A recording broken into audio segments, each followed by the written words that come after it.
Hello dear students, welcome back to Kataria pharmacy. तो बच्चों, कैसे हैं आप लोग? आई होप सब ठीक होंगे, सब स्वस्थ होंगे, सब एक नंबर होंगे। तो बच्चों, जैसे कि आपको पता, हमने रिवीजन कोर्स स्टार्ट किया है। आज की इस क्लास में हम पढ़ने वाले हैं चैप्टर 3। मतलब कि जो हमारा चैप्टर 3 का नाम है वो है न्यूट्रिशन एंड हेल्थ। मतलब कि हम न्यूट्रिशन के बारे में पूरा कवर करने वाले हैं अच्छे से, बिल्कुल कि वो कहाँ-कहाँ में काम आता है, कैसे हमारी बॉडी के डेवलपमेंट में काम आता है, कैसे हमारी बॉडी की ग्रोथ के अंदर काम आता है, और जो हेल्थ है वो क्या होती है, उसकी डेफिनेशन क्या होती है। इन सब चीज़ों के बारे में हमने डिटेल में पढ़ने वाले हैं आज के इस लेक्चर में।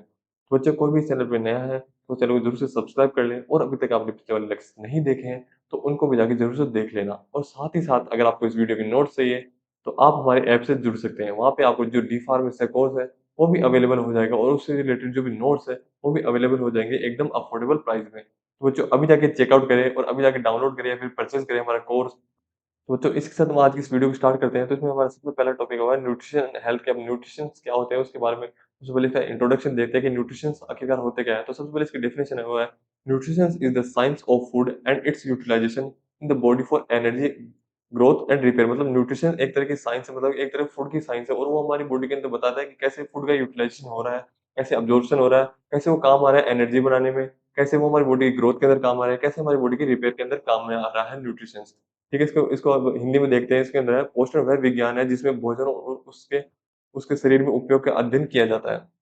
ठीक है, अब इसके अंदर आगे चलते हैं, आगे इसके इंपॉर्टेंस के बारे में बात करते हैं कि न्यूट्रिशन का इंपॉर्टेंस क्या होता है हमारी बॉडी के अंदर, क्या-क्या इंपॉर्टेंस होते हैं उसके, वो देखते हैं। तो इसके अंदर सबसे पहला है ग्रोथ एंड डेवलपमेंट। मतलब कि जो हमारी बॉडी के उसकी ग्रोथ के अंदर क्या क्या काम में आता है, न्यूट्रिशन कैसे काम में आता है हमारी बॉडी की ग्रोथ के अंदर, हमारी बॉडी के डेवलपमेंट के अंदर कैसे काम में आता है। मतलब कि हमारी जो बॉडी है उसका डेवलपमेंट हो रहा है धीरे-धीरे, कोई व्यक्ति बड़े से छोटा हो रहा है तो उसकी डेवलपमेंट हो रहा है, तो उसके अंदर वो न्यूट्रिशन कैसे काम करता है, वो सारे इसके अंदर एक इंपॉर्टेंस के अंदर आता है। दूसरा इसके अंदर एनर्जी सप्लाई। मतलब कि हमारी बॉडी को एनर्जी एनर्जी सप्लाई करने के अंदर, मतलब जैसे हमारी बॉडी कोई वर्क कर रही है तो उसके लिए एनर्जी यूज में हो रही है, तो उस एनर्जी की सप्लाई के अंदर न्यूट्रिशन बहुत ही ज्यादा इंपॉर्टेंट होता है। तीसरा इसके अंदर टिश्यू रिपेयर। मतलब जो हमारी बॉडी कहीं पे इंजर्ड हो गई तो उसकी रिपेयरिंग, उसके जो रिपेयर, उसके टिश्यू रिपेयर करने के अंदर जो एनर्जी या फिर जो कुछ भी लगता है वो सब न्यूट्रिशन से ही आता है। इसके अंदर चौथा है वो है इम्यूनिटी। मतलब जो हमारी बॉडी की इम्यूनिटी है वो भी न्यूट्रिशन के थ्रू ही आती है। हमारी बॉडी जो बूस्ट होती है वो न्यूट्रिशन के थ्रू ही होती है। उसके अंदर हम आगे बात करते हैं, आगे आप बात करते हैं टाइप्स ऑफ न्यूट्रिएंट्स। मतलब कि न्यूट्रिएंट्स कितने प्रकार के होते हैं उनके बारे में बात करते हैं। तो मेनली जो न्यूट्रिएंट्स होते हैं वो 2 प्रकार के होते हैं। पहला होता है मैक्रो न्यूट्रिएंट्स, दूसरा होता है माइक्रो न्यूट्रिएंट्स। तो जो मैक्रो न्यूट्रिएंट्स होता है वो हमारी बॉडी के अंदर लार्ज अमाउंट में चाहिए होता है। तो उसके एग्जांपल है कार्बोहाइड्रेट्स, प्रोटीन और फैट्स। और जो माइक्रो न्यूट्रिएंट्स होता है दूसरा टाइप, वो हमारी बॉडी के अंदर स्मॉल अमाउंट में चाहिए था बेसिकली। और वो उसके एग्जाम्पल है विटामिन्स हो गए, मिनरल्स हो गए, ये इसके एग्जाम्पल है। अब इसमें आगे बात करते हैं कि मैक्रोन्यूट्रिएंट्स के अंदर कौन-कौन से टाइप्स आते हैं उनके बारे में। तो इसके अंदर सबसे पहला है कार्बोहाइड्रेट्स। अभी कार्बोहाइड्रेट्स होता है, वो हमारी बॉडी के अंदर चाहिए होता है एनर्जी गिविंग। मतलब ये हमारी बॉडी के अंदर एक एनर्जी प्रोवाइड करने वाला सब्सटेंस होता है, और उसके अंदर 1 ग्राम के अंदर 4 किलो कैलोरी जूल एनर्जी बनती है। बेसिकली मैं ये जो ब्रेन यूज़ेस ग्लूकोज़, मतलब जो ब्रेन ग्लूकोज़ यूज़ करता है उसके अंदर वो मेनली कार्बोहाइड्रेट्स ही होते हैं। फिर अब आगे चलते हैं, इसकी डिफिशियंसी से वीकनेस होने लगती है। अगर कार्बोहाइड्रेट्स हमारी बॉडी में उसकी कमी आएगी तो हमारी बॉडी के अंदर वीकनेस होने लगेगी। और इसके सोर्सेज़ है, कार्बोहाइड्रेट के सोर्सेज़ है राइस, व्हीट और पोटैटो, ये इसके सोर्सेज़ हैं। ठीक है, अब इसके अंदर आगे चलते हैं, दूसरा इसके अंदर है प्रोटीन। अब प्रोटीन क्या काम में करता है वो देखते हैं इसके अंदर। तो प्रोटीन है हमारे जो मेनली बॉडी बिल्डिंग, मतलब जिससे हमारी बॉडी का डेवलपमेंट हो रहा है, फिर ग्रोथ हो रही है, उसके अंदर प्रोटीन बहुत ही ज़्यादा इंपॉर्टेंट रोल प्ले करता है हमारी बॉडी के अंदर। मतलब कि प्रोटीन है जो हमारी मसल्स ग्रोथ करने के अंदर बहुत ही ज़्यादा हेल्पफुल होता है। इसके अंदर इसके और प्रोटीन के अंदर प्रोटीन से एंजाइम्स एंड हार्मोन्स, मतलब जो फॉर्मेशन होता है एंजाइम्स का और जो हार्मोन्स का, वो भी प्रोटीन से ही बना हुआ होता है, एंजाइम्स और हार्मोन्स भी।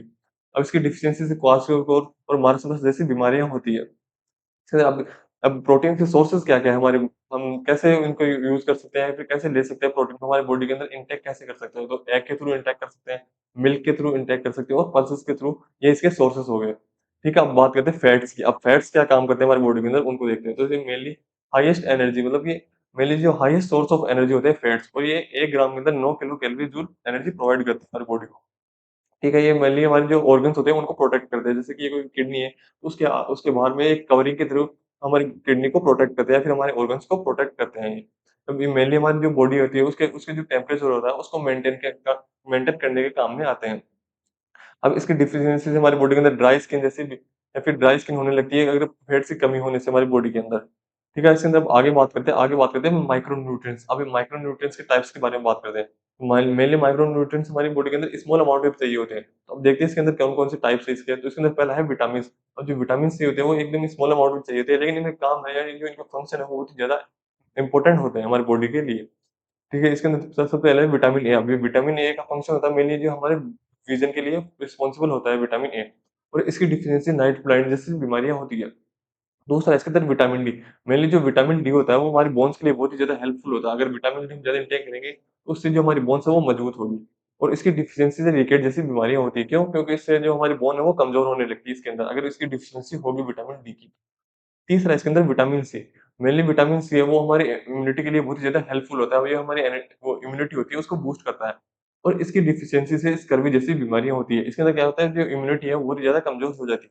तो अब इसके अंदर आगे बात करते हैं मिनरल्स के बारे में, कि मिनरल्स हमारी बॉडी के अंदर कैसे हेल्पफुल रहते हैं वो देखते हैं। तो उसमें सबसे पहले कैल्शियम, कैल्शियम हमारी बॉडी के लिए बहुत ही ज़्यादा इंपॉर्टेंट होता है, और कैल्शियम के सोर्सेज़ जैसे कि मिल्क हो गया, एग हो गया, कोई भी व्हाइट प्रोडक्ट जो हम एडिबल हो हमारे लिए, वो कैल्शियम का सोर्सेज़ है। दूसरा है आयरन। अब आयरन आयरन ने हमारे लिए हीमोग्लोबिन बनाता है हमारी बॉडी के अंदर, और आयरन भी हमारे लिए बहुत ही ज़्यादा इंपॉर्टेंट होता है, क्योंकि वो उससे क्या है, हीमोग्लोबिन बनता है, और उससे क्या है, ब्लड का फॉर्मेशन होता है।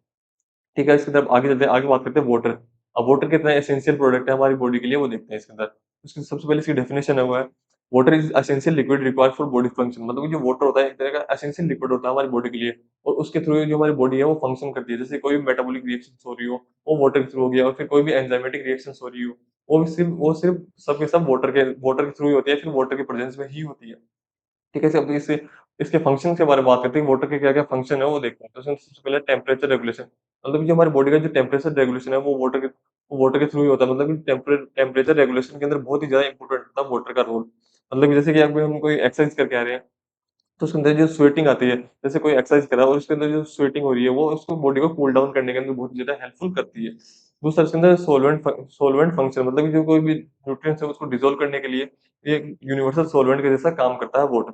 उसके अंदर तीसरा होगा डाइजेशन एंड अब्जॉर्प्शन। अब डाइजेशन मतलब कि जब भी हम कोई फूड इंटेक कर रहा है, तो वो हमारे बॉडी के अंदर जाता है, तो वाटर उसको सोल्यूबल कर लेता है, और उससे उसके थ्रू डाइजेशन स्टार्ट होता है हमारी बॉडी के अंदर वाटर के प्रेजेंस में। और अब्जॉर्प्शन के अंदर भी वाटर बहुत ही ज़्यादा हेल्पफुल करता है। वो खाने को अब्ज़ॉर्ब करने या फिर जो न्यूट्रिएंट्स होते हैं उनको अब्ज़ॉर्ब करने के अंदर बहुत ज़्यादा हेल्पफुल होता है। हेल्प ब्रेकडाउन ऑफ फूड, मतलब कि जो डाइजेशन के अंदर जो ब्रेकडाउन करने फूड के जो ब्रेकडाउन होता है उसके अंदर बहुत ही ज़्यादा हेल्पफुल होता है वाटर। उसके अंदर तीसरा है वो transportation function, carries oxygen and nutrients, मतलब जो ऑक्सीजन होता है, जो न्यूट्रिएंट्स होता है, उनको ट्रांसपोर्ट करने के अंदर बहुत ही ज़्यादा हेल्पफुल होता है वाटर। इसके अंदर आगे बात करते हैं, आगे इसके अंदर है वेस्ट रिमूवल, मतलब यूरिन रिमूव्स टॉक्सिन, मतलब कि जो वेस्ट रिमूवल के अंदर बहुत ही ज़्यादा हेल्पफुल होता है वाटर। जैसे अपन यूरिन यूरिन को एक्सट्रैक्ट आउट करते हैं, तो उसके साथ-साथ वो जो वाटर है वो बहुत सारे टॉक्सिन्स को भी बाहर एक्सट्रैक्ट आउट कर देता है। ठीक है, इसके अंदर 5 सातवाँ है वो है जॉइंट लुब्रिकेशन। अब जॉइंट लुब्रिकेशन में भी वाटर बहुत ही ज़्यादा हेल्पफुल होता है। प्रिवेंट फ्रिक्शन, मतलब कि जो हमारे जॉइंट्स होते हैं उनके बीच में वो प्रेज़ेंट होता है वाटर, और जो फ्रिक्शन को है उसको प्रिवेंट करता है हमारे जॉइंट्स के बीच। इससे क्या है कि हमारे को जो है पेन भी नहीं होता, और हम आसानी से चल पाते हैं इससे। अब इसके अंदर अगला है इलेक्ट्रोलाइट बैलेंस, मतलब कि हमारी बॉडी के अंदर जो भी इलेक्ट्रोलाइट्स होते हैं उनके बैलेंस के अंदर बहुत ज़्यादा हेल्पफुल करता है वाटर। अब इसके अंदर आगे बात करते हैं, आगे इसके अंदर है डिफिशियंसी। अब वाटर की डिफिशियंसी से क्या होता है वो देखते हैं। तो वाटर की डिफिशियंसी से डिहाइड्रेशन जैसी बीमारी होती है हमारी बॉडी के अंदर। इसके अंदर होता है, इसके अंदर हमारे बहुत ही ज़्यादा प्यास लगने लगती है, इसके अंदर दूसरा वीकनेस होने लगती है हमारी बॉडी को इसके अंदर, और इसके अंदर किडनी फेलियर के चांसेस बहुत ही ज़्यादा हो रहे हैं। सीवियर केसेस में किडनी फेल हो जाती है, और उसके अंदर हमारी डेथ भी हो सकती है। उसके अंदर अब बात करते हैं इसके अंदर डाइटरी फाइबर्स की। डाइटरी फाइबर्स क्या होते हैं? उनके बारे में देखते हैं। मेनली हमारी बॉडी के अंदर कैसे हेल्पफुल होते हैं हमारी बॉडी के लिए वो देखते हैं। तो सबसे पहले इसकी डेफिनिशन हुआ है इनडाइजेस्टिबल प्लांट कंपोनेंट, मतलब जो भी इन जो प्लांट का इनडाइजेस्टिबल या जिसको अपन पचा पचा नहीं सकते उस पार्ट को बोलते हैं अपन डाइटरी फाइबर्स। अब अपचनीय पौधीय भाग। ठीक है, इसके अंदर अब आगे चलते हैं, इसके टाइप्स के बारे में बात करते हैं कि डाइटरी फाइबर्स कितने टाइप के मेनली जो डाइटरी फाइबर्स होते हैं, वो मेनली 2 प्रकार के होते हैं। पहला है सोल्यूबल, और दूसरा है इनसोल्यूबल। तो मेनली जो सोल्यूबल होता है, वो वाटर के अंदर सोल्यूबल होता है, और जो शुगर और जो कोलेस्ट्रॉल लेवल है, उनको कंट्रोल में रखता है। और इसके सोर्सेज़ होते हैं ओट्स और एप्पल। दूसरा है इसके अंदर इनसोल्यूबल, वो इनसोल्यूबल होता है जो वाटर के अंदर सोल्यूबल नहीं होता है, और ये मेनली जो कॉन्स्टिपेशन है उसको प्रिवेंट करता है, कि हमारी बॉडी के अंदर कॉन्स्टिपेशन नहीं होने देता। और इसके सोर्सेज़ है व्हीट। ठीक है, इसके अंदर आगे चलते हैं। अब इसके उनके फंक्शंस क्या होते हैं, सोल्यूबल और इनसोल्यूबल डाइटरी फाइबर्स के फंक्शन क्या होते हैं, उनके बारे में देखते हैं। तो उसके अंदर सबसे पहले इम्प्रूव डाइजेशन, मतलब जो हमारी बॉडी की जो डाइजेशन है, उसको इम्प्रूव करते हैं सोल्यूबल या जो इनसोल्यूबल वो डाइटरी फाइबर्स है, वो हमारी बॉडी की डाइजेशन को इम्प्रूव करते हैं। क्योंकि ये हमारी बॉडी के अंदर या तो जो सोल्यूबल होंगे वो सोल्यूबल हो जाएँगे, और जो हमारे जो शुगर लेवल है, जो कोलेस्ट्रॉल है, उसको कंट्रोल में रखेगा। दूसरा जो इंसुलिन है, वो डाइजेशन के अंदर जो फाइबर है, वो फाइबर होते हैं, वो डाइजेशन में बहुत ही ज़्यादा हेल्पफुल होते हैं। दूसरा इसके अंदर प्रिवेंट कॉन्स्टिपेशन, मतलब जो इंसोल्यूबल डाइटरी फाइबर्स होते हैं हमारी बॉडी के अंदर, जो कॉन्स्टिपेशन को प्रिवेंट करते हैं। तीसरा इसके अंदर वेट कंट्रोल, मतलब जो वेट कंट्रोल करने के अंदर ये बहुत ज़्यादा हेल्पफुल होते हैं ये।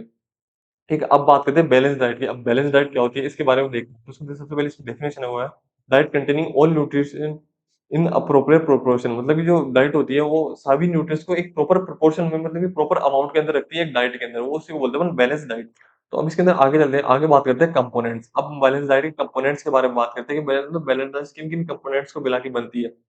तो उसमें कार्बोहाइड्रेट्स होते हैं बैलेंस डाइट के, दूसरा प्रोटीन्स होते हैं, तीसरा फैट्स होते हैं इसके अंदर, चौथा है विटामिन्स होते हैं इसके अंदर, पाँचवाँ है इसके अंदर मिनरल्स, छठा है इसके अंदर वाटर और सातवां है इसमें फाइबर्स, मतलब कि इन सातों चीज़ों को मिला के एक बैलेंस डाइट तैयार होती है इसके अंदर। ठीक है? और वो मेनली ये सभी चीज़ बैलेंस डाइट के अंदर बहुत ही ज़्यादा इंपॉर्टेंट है। क्यों? क्योंकि हमारी बॉडी का जो ग्रोथ होती है उसकी डेवलपमेंट के अंदर बहुत ही ज़्यादा हेल्पफुल रहती है, और ये मेनली हमारी बॉडी को हेल्दी रखती है। इससे क्या है कि अपन हेल्दी लाइफ़स्टाइल जी सकते हैं। ठीक है, इसके अंदर अब आगे चलते हैं कि फैक्टर्स अफेक्टिंग डाइट। अब जो बैलेंस डाइट में कौन-कौन से फैक्टर्स अफेक्ट करते हैं उसको देखते हैं। तो इसके अंदर सबसे पहला है एज, मतलब कि चिल्ड्रंस नीड मोर प्रोटीन, मतलब कि जैसे कोई चिल्ड्रंस है उनको प्रोटीन बहुत ही ज़्यादा मात्रा में चाहिए होता है। क्यों? क्योंकि उनकी जो बॉडी है वो उसके उस टाइम पे ग्रोथ और डेवलपमेंट फेज़ के लिए होती है। तो उनके अंदर उनको बहुत ही ज़्यादा प्रोटीन चाहिए होता है डेवलपमेंट और ग्रोथ के लिए। दूसरा इसके अंदर जेंडर, मतलब कि फीमेल्स के अंदर फीमेल्स को है जो आयरन की ज़्यादा मात्रा उनको ज़्यादा चाहिए होती है उनकी डाइट के अंदर।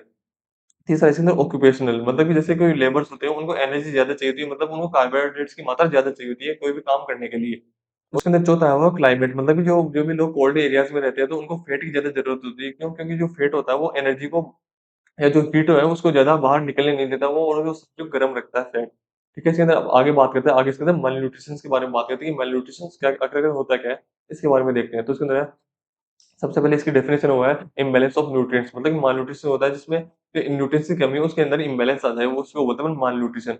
अब मेरे जो malnutrition है वो कितने टाइप के होते हैं उसके बारे में देखते हैं। तो इसके अंदर है मेनली जो malnutrition होता है वो 2 टाइप का होता है। पहला होता है अंडर न्यूट्रिशन, दूसरा होता है ओवर न्यूट्रिशन। मतलब जो अंडर न्यूट्रिशन होता है उसके अंदर क्या है न्यूट्रिशन की कमी आ जाती है। तो उसके अंदर दूसरा है वो ओवर न्यूट्रिशन, मतलब कि इसके अंदर क्या होता है कि जो न्यूट्रिशन है उसकी मात्रा ज़्यादा हो जाती है, और ये भी मेनली हमारे बॉडी के लिए हार्मफुल होता है। ठीक है? इसके अंदर बात करते हैं कॉज़, मतलब कि मालन्यूट्रिशन कारण क्या होता है वो देखते हैं इसके अंदर। तो इसके अंदर सबसे पहला है पॉवर्टी, मतलब गरीबी के कारण भी जो मालन्यूट्रिशन होता है उसकी वज़ह से हो जाता है। क्यों? क्योंकि लोग बाग ज़्यादा है, वो ज़्यादा हेल्दी खाना या फिर जो न्यूट्रिशियस खाना है वो अफ़ोर्ड नहीं कर पाते, जैसे उनको मालन्यूट्रिशन या फिर अंडर न्यूट्रिशन जैसी बीमारियाँ होने लगती है। दूसरा इसके अंदर डिज़ीज़, मतलब कई-कई के लोग को डिज़ीज़ होते हैं, उस वज़ह से भी वो न्यूट्रिशन का जो न्यूट्रिशन वो ढंग से नहीं ले पाते या कंज़्यूम नहीं कर पाते हैं। चौथा है इसके अंदर तीसरा है इसके अंदर जंक फूड, मतलब कि जो लोग ज़्यादा जंक फूड खाते हैं तो उनके अंदर क्या है कि न्यूट्रिशन की कमी आने लगती है धीरे-धीरे। क्यों? क्योंकि जो जंक फूड होता है उसके अंदर न्यूट्रिशंस नहीं होते, वो बहुत ही ज़्यादा कैलोरी कैलोरी या फिर ऑयली फूड होते हैं, तो उनके अंदर क्या है कि जो न्यूट्रिशन होता है वो बहुत ही कम मात्रा में होता है। अब इसके अंदर आगे बात करते हैं, आगे इसके अंदर जंक फूड इफेक्ट्स के बारे में बात करते हैं कि जंक फूड से क्या-क्या इफेक्ट होता है हमारी बॉडी के अंदर वो देखते हैं। तो इसके अंदर सबसे पहले क्या-क्या कंटेंट होता है, मतलब जंक फूड के अंदर क्या-क्या होता है वो देखते हैं। तो इसमें सबसे पहले हाई फैट, मतलब कि अंदर जंक फूड्स के अंदर जो फैट की मात्रा होती है वो बहुत ही ज़्यादा होती है। दूसरा इसके अंदर हाई शुगर, मतलब ये जो शुगर लेवल होता है जंक फूड के अंदर बहुत ही ज़्यादा हाई होता है, और ये हमारी बॉडी जैसे हमारे हम इनको इनटेक करते हैं तो हमारी बॉडी को भी एकदम से हमारी बॉडी के अंदर शुगर लेवल बहुत ही ज़्यादा तरीके से इम्प्रूव कर देगा या फिर बढ़ा देते हैं। तीसरा इसके अंदर लो न्यूट्रिशन, मतलब कि जो न्यूट्रिएंट्स की क्वालिटी या फिर जो मात्रा होती है इनके अंदर वो बहुत ही कम होती है। तो अब इनके इफेक्ट के बारे में बात करते हैं कि मतलब जंक फूड हमारी बॉडी के अंदर क्या-क्या इफेक्ट्स डालता है वो भी देखते हैं। तो इनमें सबसे पहला ओबेसिटी, मतलब हमारी बॉडी के अंदर मोटापा करते हैं। दूसरा दूसरा इसके अंदर डायबिटीज़, मतलब कि जंक फूड से हमारी बॉडी के अंदर डायबिटीज़ भी होने के चांसेस बहुत ही ज़्यादा बढ़ जाते हैं इसके अंदर। तीसरा इसके अंदर हार्ट डिज़ीज़, मतलब कि हार्ट डिज़ीज़ जंक फूड का ज़्यादा कंज़म्पशन करने से हमारी बॉडी के अंदर हार्ट डिज़ीज़ जैसी बीमारियाँ हो सकती है। तो और चौथा इसके अंदर वीक इम्यूनिटी, मतलब जो जंक फूड होता है वो हमारी इम्यूनिटी है उसको वीक करता है। और इसके अंदर है पाँचवाँ है टूथ डिके, मतलब जो हमारे दाँत होती है उनके डिके, मतलब उनको गलाना स्टार्ट कर देता है धीरे-धीरे जंक फूड। अब इसके आगे बात करते हैं फूड सेफ्टी। अब फूड सेफ्टी के बारे में बात करते हैं कि फूड सेफ्टी क्या होती है? इसकी डेफिनिशन देखते हैं, वो देखते हैं।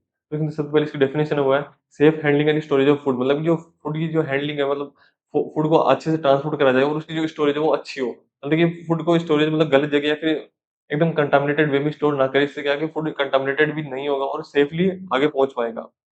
अब इसकी इम्पोर्टेंस के बारे में बात करते हैं कि फूड सेफ्टी की आखिरकार इम्पोर्टेंस क्या है वो देखते हैं। तो उसके अंदर है प्रिवेंट डिजीज़, मतलब कि अगर हम फूड को अच्छे से स्टोर करेंगे तो इससे क्या है कि डि हम जो फूड है वो कंटामिनेटेड नहीं होगा और हम डिजीज़ फ्री रहेंगे उससे।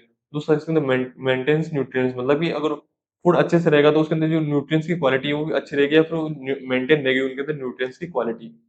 तीसरा इसके अंदर अवॉइड इकोनॉमिक लॉसेस, इससे क्या है कि जो इकोनॉमिक लॉस है वो भी कम होगा। अगर फूड सही रहेगा वो आगे लंबे समय तक चलेगा तो। इसके अंदर बात करते हैं आगे की प्रैक्टिसेस, मतलब कि हम फूड को कैसे अच्छे से स्टोर कर सकते हैं, फिर कैसे उसको सेफ रख सकते हैं। तो इसके अंदर पहला है पर्सनल हाइजीन। अगर हम खुद साफ-सफाई रखेंगे तो हमारे जो हम जो खाना बनाएँगे फिर वो खाना खाएँगे वो भी साफ रहेगा इससे। दूसरा इसके अंदर क्लीन किचन, अगर हमारा जो किचन है वो साफ रहेगा तो इससे क्या है कि जो खाना बनेगा वो भी अच्छा है, फिर कंटामिनेटेड फ्री बनेगा। दूसरा इसके अंदर प्रॉपर स्टोरेज, जो हम खाना बनाते हैं तो उसकी स्टोरेज है वो प्रॉपर अच्छी तरह से की जानी चाहिए। इससे क्या है कि जो खाना है वो कंटामिनेटेड नहीं होगा। और चौथा इसके अंदर प्रॉपर कुकिंग, मतलब जो खाना है उसको कुकिंग अच्छे से की जानी चाहिए। उसके अंदर क्या है कि उसको कंटामिनेटेड फ्री तरीके से बनाया जाना चाहिए, उसकी कुकिंग अच्छे से की जानी चाहिए। ठीक है, इसके अंदर अब आगे बात करते हैं इसके अंदर फूड अडल्ट्रेशन। अब फूड अडल्ट्रेशन क्या होता है इसके बारे में देखते हैं। तो इसके अंदर सबसे पहले इसकी डेफिनेशन है वो है एडिशन ऑफ हार्मफुल सब्सटेंस, मतलब जो कोई भी हार्मफुल सब्सटेंस है उसको फूड के अंदर या फिर कोई भी एडिबल प्रोडक्ट हो उनके अंदर ऐड करना, उसी को बोलते हैं अडल्ट्रेशन। सबसे पहले इसके एग्जांपल्स के बारे में बात करते हैं, जैसे कि मिल्क के अंदर वाटर, जैसे मिल्क है उसके अंदर वाटर ऐड करते हैं तो वो भी अडल्ट्रेशन है। दूसरा है स्पाइसेस मतलब चॉक, जैसे कोई भी स्पाइसेस है जैसे कि नमक हो गया तो उसके अंदर चॉक ऐड करना तो वो भी एक तरह की अडल्ट्रेशन है। तीसरा इसके अंदर हनी के अंदर शुगर सिरप, जैसे हनी है उसके अंदर शुगर सिरप ऐड करना मीठे के लिए, तो वो भी एक तरह की अडल्ट्रेशन होती है। ठीक है, अब इसके इफेक्ट्स के बारे में बात करते हैं, फूड अडल्ट्रेशन क्या क्या इफेक्ट्स होते हैं उसको देखते हैं। उसके अंदर सबसे पहला वोमिटिंग, मतलब कि अगर कोई व्यक्ति अडल्ट्रेटेड फूड खाएगा या फिर हार्मफुल सब्सटेंस खाएगा तो उसके उससे वोमिटिंग होगी। दूसरा इसमें कैंसर का खतरा बहुत ही ज़्यादा बढ़ जाता है इसके अंदर। तीसरा इसके अंदर किडनी डैमेज, मतलब कि जो किडनी डैमेज है फिर किडनी फेलियर के चांसेस बहुत ही ज़्यादा बढ़ जाते हैं अडल्ट्रेटेड फूड खाने से, उसके कंजप्शन से। तो अब इसके अंदर आगे देखते हैं, आगे अगला टॉपिक है वो आर्टिफिशियल राइपनिंग। अब इसको देखते हैं कि आर्टिफिशियल राइपनिंग क्या होती है उसको देखते हैं। सबसे पहले केमिकल राइपनिंग, मतलब केमिकल के थ्रू किसी भी फूड को पकाना या फिर जो किसी भी फ्रूट्स होते हैं उनको पकाना, उसी को बोलते हैं आर्टिफिशियल राइपनिंग। इसके अंदर और कॉज़ टॉक्सिसिटी कैंसर, मतलब जो और मेनली जो हमारी बॉडी के अंदर ये टॉक्सिसिटी कॉज़ करते हैं, कैंसर के कारण बनते हैं मेनली हमारी बॉडी के अंदर। तो इसके अंदर हम आगे बात करते हैं पेस्टिसाइड्स की, मतलब पेस्टिसाइड को मेनली हिंदी में बोलते हैं कीटनाशक। और ये यूज्ड टू किल पेट्स, मतलब ये जो कीड़े होते हैं उनको मारने के अंदर काम में आता है। जैसे कि हमारे जो एग्रीकल्चर है उसके अंदर ये बहुत ही ज़्यादा यूज़ भी होते हैं, क्योंकि फसलों में जो कीड़े लग जाते हैं उनको मारने के अंदर बहुत ही ज़्यादा काम में आते हैं। तो इसके अंदर रेसिड्यू टॉक्सिसिटी, मतलब जो उनका जो रेसिड्यूल हमारे फ्रूट्स के अंदर रह जाता है और वो हमारी बॉडी के अंदर जाके टॉक्सिसिटी कॉज़ करता है। अब इसकी प्रिवेंशन क्या है? तो इसके अंदर वॉश फ्रूट प्रॉपर्ली, मतलब कि अगर हम टॉक्सिक या पेस्टिसाइड से बचे तो वो है, जो भी हम कोई फ्रूट खा रहे हैं तो उससे क्या है कि उसको पहले अच्छे से वॉश करें। इससे क्या है कि जो उसकी टॉक्सिसिटी है वो बहुत ही ज़्यादा मात्रा में कम हो जाती है, मतलब अधिकतर मेनली बहुत ही कम हो जाती है, फिर हट जाती है। तो उसके अंदर अब आगे बात करते हैं जीएम फूड्स, मतलब कि जेनेटिकली मॉडिफाइड फूड्स, मतलब कि जैसे कि कोई फूड्स है या फिर कोई राइस है, जैसे कोई राइस हो गया, व्हीट हो गया, तो उनके जीन के अंदर मॉडिफाई करके जो फूड आता है उसको बोलते हैं जेनेटिकली मॉडिफाइड फूड्स या फिर जीएम फूड्स। उसके एग्जांपल है जैसे कि गोल्डन राइस, तो उसके अंदर जो विटामिन है उसको मॉडिफाई करा जाता है। दूसरा है प्रोस, प्रोस के अंदर जैसे हाई न्यूट्रिएंट्स फूड होता है ये एक तरह का। तो उसके अंदर तीसरा है कॉन्स, मतलब ये मेनली एलर्जी की रिस्क कॉज़ करता है हमारी बॉडी के अंदर। तो इसके अंदर हम आगे बात करते हैं, आगे इसके अंदर सप्लीमेंट्स एंड न्यूट्रोकेमिकल्स, मतलब सप्लीमेंट्स क्या होते हैं, न्यूट्रोकेमिकल्स क्या होते हैं, इनके बारे में पढ़ते हैं वन बाय वन। तो इसके अंदर सबसे पहले डाइटरी सप्लीमेंट्स, मतलब डाइटरी सप्लीमेंट वो होते हैं जो हमारे जो डाइट है उसके साथ-साथ लिए जाते हैं, उसको बोलते हैं डाइटरी सप्लीमेंट। जैसे कि हो गए कैल्शियम हो गए, विटामिन्स हो गए, ये सब होते हैं। और ये मेनली जो डिफिशियंसी के, मतलब किसी भी चीज़ की डिफिशियंसी हो गई तो उसकी रिकवरी के लिए लिए जाते हैं। और उसके अंदर दूसरा है इसके अंदर न्यूट्रीकेमिकल्स, मतलब न्यूट्रीकेमिकल्स क्या होते हैं उसके बारे में देखते हैं। तो इसके अंदर फूड प्लस मेडिसिन इफेक्ट, मतलब ये ऐसे फूड्स या फिर ऐसे प्रोडक्ट्स जो फूड का भी काम करते हैं और मेडिसिन का भी काम करते हैं। इनको बोलते हैं न्यूट्राकेमिकल्स या न्यूट्रास्यूटिकल्स। इसमें अब आगे इसके एग्जांपल के बारे में बात करते हैं, वो होता है इसका एग्जांपल है ओमेगा 3, मतलब कि ये एक ऐसा प्रोडक्ट है जो फूड का भी काम करता है और मेडिसिनल इफेक्ट या फिर मेडिसिन का भी काम करता है हमारी बॉडी के लिए। अब इसमें बात करते हैं फूड सप्लीमेंट्स की। फूड सप्लीमेंट्स क्या होते हैं उसके बारे में देखते हैं। मतलब फूड सप्लीमेंट मेनली वो होते हैं जो हमारी बॉडी या फिर हमारी डाइट को बहुत ज्यादा स्ट्रॉन्ग बनाते हैं, जैसे कि प्रोटीन पाउडर हो गया, ये सब इसके अंदर आते हैं। जो प्रोटीन सप्लीमेंट्स हो गए, जो फिर क्रेटिन सप्लीमेंट्स होते हैं, वो सब फूड सप्लीमेंट्स में ही आते हैं। तो उसके बाद हम आगे चलते हैं, आगे से 14 पॉइंट है वो ड्रग फूड इंटरेक्शन। अब इसके बारे में बात करते हैं। तो सबसे पहले इसकी डेफिनेशन है वो है फूड अफेक्ट ड्रग्स एक्शन, मतलब कि जो हम फूड इंटेक करते हैं वो या तो ड्रग्स के इफेक्ट को बढ़ाते हैं फिर कम करते हैं, उसी को बोलते हैं ड्रग फूड इंटरेक्शंस। तो अब इसके अंदर इसके टाइप्स के बारे में बात करते हैं कि क्या-क्या टाइप्स है इसके, तो देखते हैं इसके। मतलब सबसे पहले इसके अंदर अब्जॉर्प्शन, मतलब जैसे वो ड्रग है वो जो अपन फूड इंटेक कर रहे हैं तो वो ड्रग के इफेक्ट को उसको ऑब्जर्व होने से पहले ही कम कर देता है। जैसे कि इसका एग्जांपल कैल्शियम या फिर टेट्रासाइक्लिन। दूसरा मेटाबॉलिज्म, मतलब कि जो जो मेटाबॉलिज्म के अंदर जो ड्रग्स का मेटाबॉलिज्म होता है लिवर के अंदर, तो फिर उसको अफेक्ट करता है। जैसे इसके एग्जांपल है ग्रेपफ्रूट जूस या फिर जो ग्रेप्स फ्रूट्स होते हैं या फिर जो स्टिमुलेंट टॉक्सिसिटी होती है वो। तो उसके अंदर तीसरा है फार्माकोडायनामिक्स, मतलब कि ये इसके अंदर होता है जैसे वो फूड और जो ड्रग्स है वो सेम बॉडी एक्शन पर डिफरेंट अपोजिट या फिर अपोजिट एक्शन देते हैं। जैसे एग्जांपल है विटामिन के और वारफेरिन। तो इसके अंदर आगे चलते हैं, आगे इसके अंदर इसके प्रिवेंशन, मतलब कि इससे कैसे बचा सका जा सकता है वो देखते हैं। तो इसके अंदर फॉलो प्रिस्क्रिप्शन, मतलब कि जो डॉक्टर ने प्रिस्क्रिप्शन लिख के दी है उसको फॉलो करें। उसके उसके अलावा कुछ ना करें। दूसरा इसके अंदर अवॉइड इंटरेक्शन फूड्स, मतलब जैसे कोई कोई ड्रग्स के इफेक्ट को कम कर रहा है तो उस फूड से दूर रहे और उस टाइम पे उसको ना खाएँ। तो बच्चों आज का लेक्चर हमारा यहीं तक था एंड आई होप आपको ये लेक्चर बिल्कुल अच्छे से समझ में आया होगा। तो बच्चों आज के लेक्चर में हमने बात की न्यूट्रिशन के बारे में, न्यूट्रिशन कितने टाइप के होते हैं और जो हेल्थ हमारी हेल्थ वो कैसे अफेक्ट होती है और हमारी बॉडी ग्रोथ कैसे होती है न्यूट्रिशन के थ्रू। और फूड सप्लीमेंट्स क्या होते हैं, फूड अडल्ट्रेशन क्या होते हैं, सु नोन फार्मास्यूटिकल केमिकल्स क्या होते हैं, न्यूट्रा केमिकल्स क्या होता है, फूड सप्लीमेंट्स क्या होता है, इन सब चीज़ों के बारे में हमने आज की इस वीडियो में डिटेल में पढ़ा है। तो आपको कहीं भी कोई डाउट हो तो आप कमेंट करना ना भूलें और साथ ही साथ अगर आपको इस वीडियो के नोट्स चाहिए तो आप हमारे ऐप से जुड़ सकते हैं। वहाँ पे आपको डी फार्मेसी कोर्स भी अवेलेबल हो जाएगा और उससे रिलेटेड जो भी नोट्स है वो भी अवेलेबल हो जाएँगे। और आप हमारे टेलीग्राम लिंक को भी जॉइन कर सकते हैं क्योंकि आपको कोई भी नई अपडेट हो आप मिस ना कर सको इसलिए आप हमारे टेलीग्राम लिंक को भी जॉइन कर सकते हो। तब तक के लिए आप ऐसे पढ़ते रहिए और समझते रहिए। Okay bye.